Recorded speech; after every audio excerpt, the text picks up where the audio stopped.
Welcome to this week's MoneyFit Live webinar. My name is Todd Christensen, author of Everyday Money for Everyday People and the financial educator and education manager at MoneyFit by DRS. Glad to have you join me today. Today's topic, VantageScore factors. You probably have heard of the VantageScore or at least used it.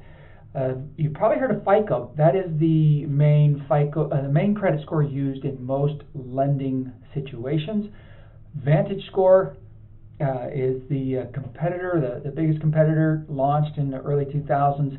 We're going to go over what influences a VantageScore, how it's used, and why you should care.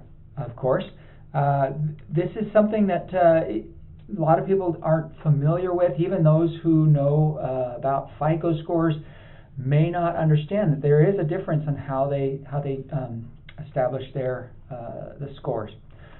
So let's go ahead and take a look here of the basics.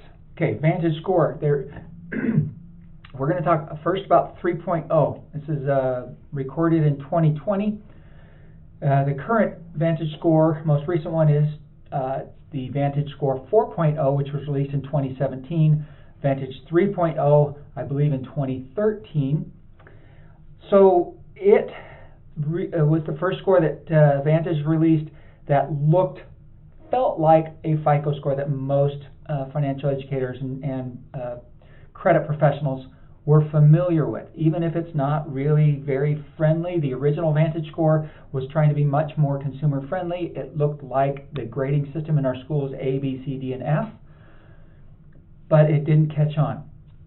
VantageScore 3.0 introduced the scoring range like to 300 to 850, just like FICO, and it looked a lot like FICO as far as what really mattered. The biggest factor was the payment history. And then next after that, depth of credit. How much credit you've had, how much you're using. Those are the two big factors there after your history of payments. Then came balances. You see balances was also a fairly big deal, followed by recent credit, your applications for new credit, and then available credit. So it's a little different than FICO if you're familiar with FICO, but that was Vantage 3.0. By the way, if you get a free credit score through most websites, it's most likely to be Vantage 3.0. There are a few that offer Vantage 4.0 and very few that offer actually one of the many FICO scores. So most free credit scores that you will see will offer you this VantageScore 3.0. This is what goes into your credit. The Vantage 4.0, it looks quite a bit different. The most important and most influential factors are your credit usage. How much of your credit are you using? What's your current balance? And what's your available credit? So if you are close to maxing out accounts, or if your car loan, home loan is pretty brand new and the balance is very similar to the original balance, those are factors that can hurt your credit score, your Vantage 4.0 score, VantageScore 4.0. Then they look at the credit mix and your experience. What kind of payments are you making? Are you on time? Are they is the status paying as agreed, or is it late? How late? So forth. Your payment history also takes into consideration those information. That's moderately influential in the 4.0. Pretty surprising, since the point of credit scores is to project or predict the likelihood of a consumer making their future payments as agreed. So the idea is your future behavior is best predicted by your recent past behavior. So surprisingly, recent past payment history is not the most influential aspect of the VantageScore 4.0. But really what a lender wants to know when they look at this is this consumer going to pay as agreed? Are they going to start defaulting? So you can understand, and I can understand, why credit usage, the balances are so important, because if balances, especially if there's a history of balances going up and up and up, when that gets close to the top of the credit limit, you're maxed out, you have nowhere to go. That's a really dangerous financial position to be in. You're very likely to start missing payments or making late payments. And you get down to the age of the accounts. The longer you've had accounts, the better the more likely you are to pay as agreed, as well as these less influential. Are you applying for a lot of new credit short period of time? It does have an impact, but fairly small, very similar to FICO, maybe 1-2% of an impact or influence over time, and it doesn't last for very long. All right, now who is using the FICO score? This comes from an Oliver Wyman 2019 market study report, and really it's interesting to see that there's quite a bit of growth in the VantageScore usage over the last decade and a half since it was introduced. For 10 years, almost a decade, really the only people who saw or used VantageScores were those who were giving it out for free to consumers. Now, let me show you where it's being used and where it's not being used. If you want to very quickly get a view of this, the green shows you where it's growing.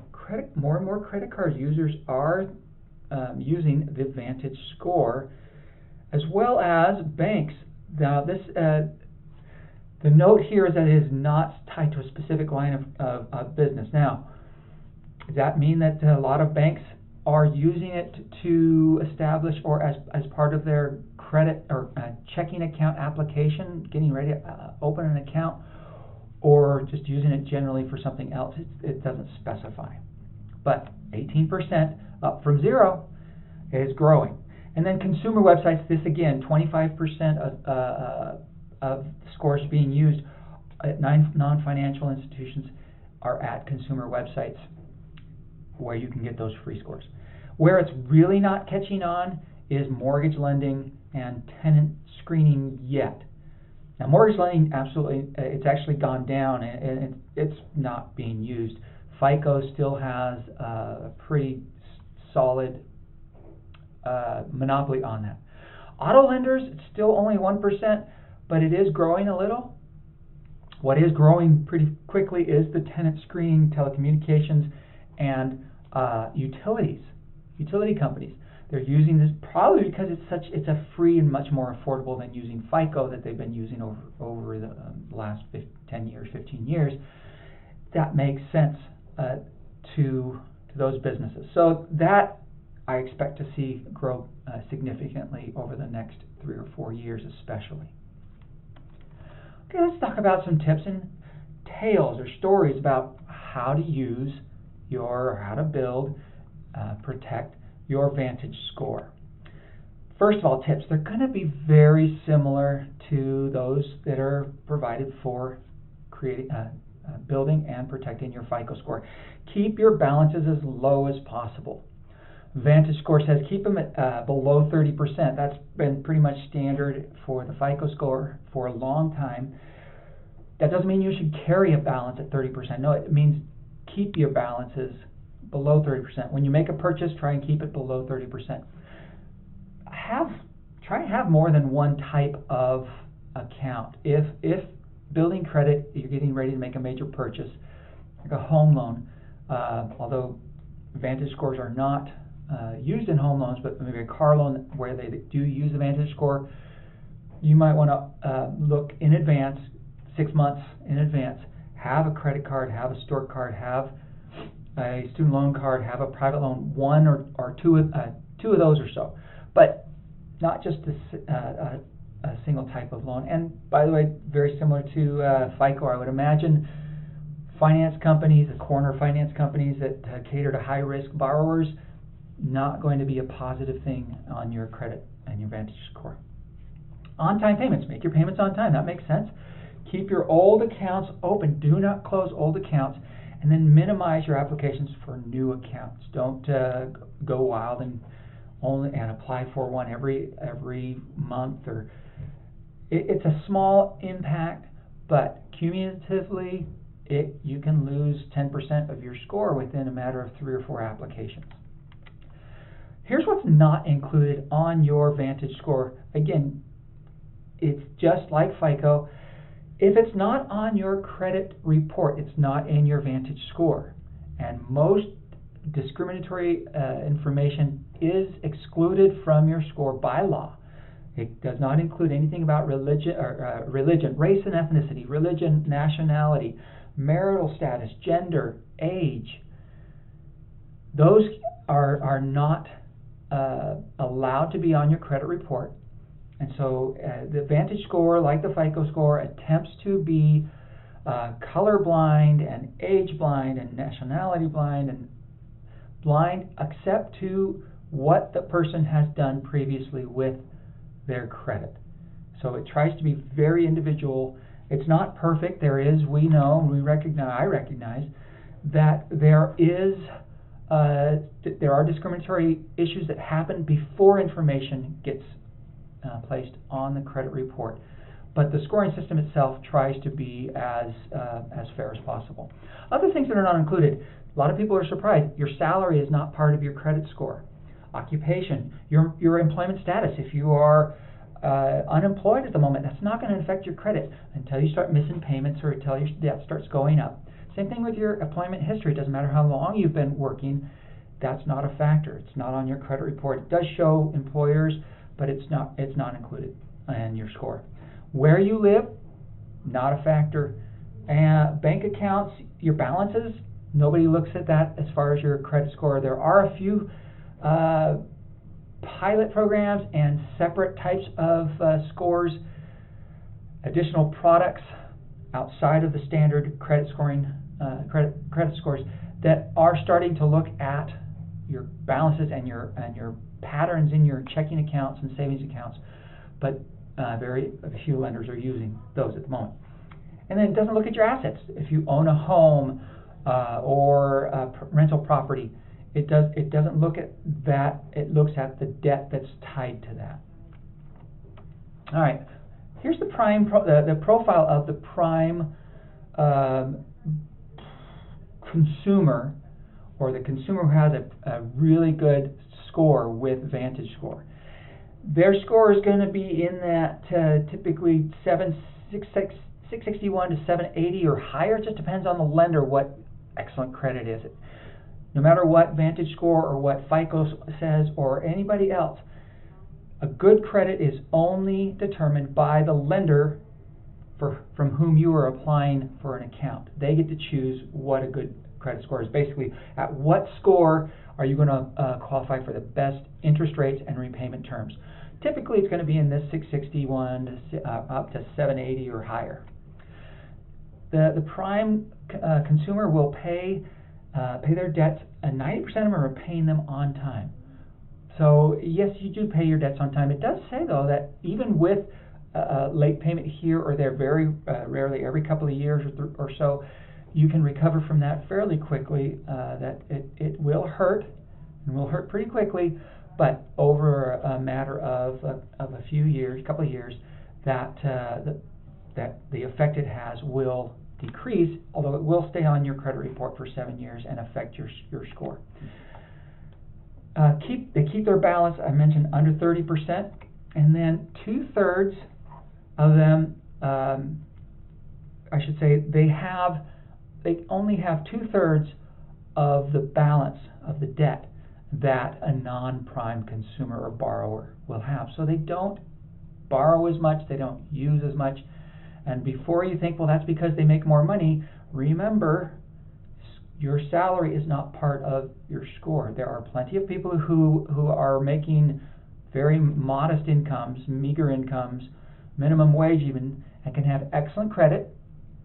And then there are people who are making 2, 3, 4, 5 times the median income in this country and have terrible credit. It's about how we use credit and how we pay our debts back, not how much money we make. They only apply for a new account about once every 3 years on average, so not very, very often. And they do have lots of unused credit. The idea that, hey, if you've got credit, use it, that doesn't settle well with most good prime consumers as far as the VantageScore goes. Now, what do you do long term to build your credit? Pay every account on time, every time. Sounds pretty normal. Pay down your debts. Keep them at zero if you can. Yeah, use them every once in a while, but keep the debt payment. Pay it down to zero every month, and pay down any kind of debt that you have, a car loan, home loan. Get it down. Pay it down faster. Establish patterns of good behavior. Too many people think that your credit score is a snapshot. It's not. It looks at long-term patterns. It goes back up to 7 years or 10 years if you look at bankruptcies. It looks at what have you done, because it's trying to predict the future. Future behavior can't be predicted with a current snapshot. Because looking at how much debt you have, it doesn't, just today, it doesn't say is your debt going up or is it going down. It has to look at patterns. So establish patterns of good payment, of paying down your debts, decreasing your debts, minimizing how much of your credit you're using. And then go easy on applications. As I mentioned, it's a small effect, small influence. Don't lose sleep over it if you apply for 2 or 3 in a year, or 4 even, if you have good credit already. But just trying, as I mentioned, the prime candidate, prime consumer is only going to have one every 3 years or so. If you found something of help, of benefit in this video, please do like it on YouTube. Please consider subscribing to our channel so we can let you know of additional videos coming up. That does also help us go up in the ranks for YouTube so that we can reach more people, and we all know that more people can use this information. If you would like a certificate of completion for this webinar, please go to bit.ly/mf, that's MoneyFit, /MF-VS2020. MF-VS 2020, and you'll enter your name, how you want it on your certificate of completion. You state where you're from. You're going to need your email because that's how we deliver it to you automatically. And then the passcode is VS2020.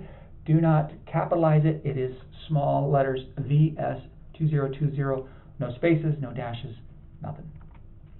Thank you for joining me today. If you have any questions or would like to talk about your credit or your debt or anything along those lines, please do consider giving us a call. That's my direct number, 208-286-3283.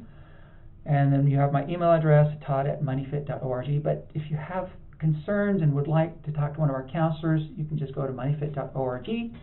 Call us at the phone number down there on the bottom. Thank you for joining me, and have a great day.